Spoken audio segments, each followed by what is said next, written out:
நம்ம சூப்பரான மோமோஸ் ரெசிபி பார்க்கலாமா? நோ மைதா, வீட் ஃப்ளோரில் செய்ய போகிறோம். ஸோ ஃபஸ்ட்டு நான் இதுக்கு ஸ்டவ் ஆன் பண்ணிக்கிறேன்.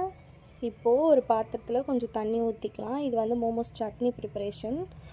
ஸோ அதுக்குள்ளேயே நான் சிக்கனை வந்து கட் பண்ணி தனியாக வச்சுக்கிட்டேன். இப்போ வந்து தக்காளியை வந்து 4 கட் பண்ணி அதை உள்ளே சேர்த்துக்கலாம். பட் இந்த மாதிரி கட் பண்ணிக்கோங்க. அது கூட 4 காஞ்ச மிளகா, கொஞ்சம் பூண்டு.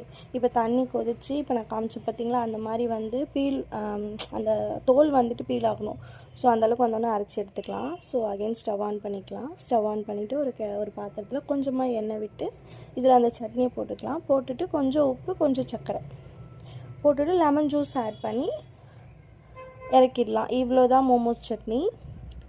ஸோ இப்போ நம்ம சிக்கன் கட் பண்ணி வச்சோம்ல, அந்த சிக்கனை வந்து மிக்ஸி ஜாரில் போட்டு அரைச்சி எடுத்துக்கலாம். அது கூட கொஞ்சம் ginger garlic paste and pepper அண்டு உப்பு சேர்த்து மிக்ஸ் பண்ணி இதை தனியாக வச்சுக்கலாம்.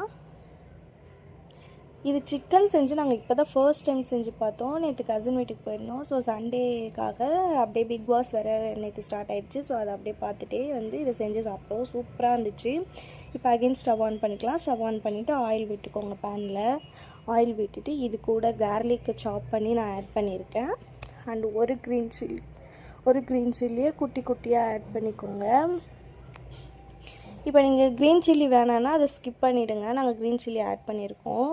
ஸோ இது கொஞ்சம் ஸ்பைஸியாக இருக்கும் அதனால். அதுக்கப்புறம் ஒரு ஆனியனை குட்டி குட்டியாக சாப் பண்ணி அதையும் ஆட் பண்ணி நல்லா வந்து வதக்கி விட்டுக்கோங்க. இது கூட வந்து நான் ஒரு கேரட், கொஞ்சமாக கேபேஜ் எடுத்திருக்கேன்.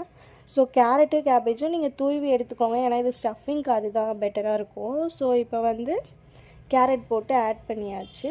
ஆட் பண்ணிவிட்டு கேபேஜும் போட்டுக்கலாம். போட்டு நல்லா சாட் பண்ணிக்கோங்க. நல்லா வதங்கினோடனே இப்போ நம்ம சிக்கனை வந்து மேஷ் பண்ணி வச்சுருக்கோம்ல, அந்த சிக்கனையும் எடுத்து அது கூட ஆட் பண்ணிக்கலாம். ஆட் பண்ணி நல்லா வதக்கிக்கோங்க. இது கூட வந்து நம்ம சால்ட் அப்படியே செக் பண்ணிக்கோங்க. செக் பண்ணிவிட்டு நான் வந்து கரம் மசாலா மட்டும் ஆட் பண்ணேன். ஸோ அது வீடியோ எடுக்க மறந்துட்டோம். அதுக்கப்புறம் வீட் ஃப்ளோரை நல்லா வந்து சப்பாத்தி மாதிரி பிசைஞ்சு வச்சுக்கோங்க.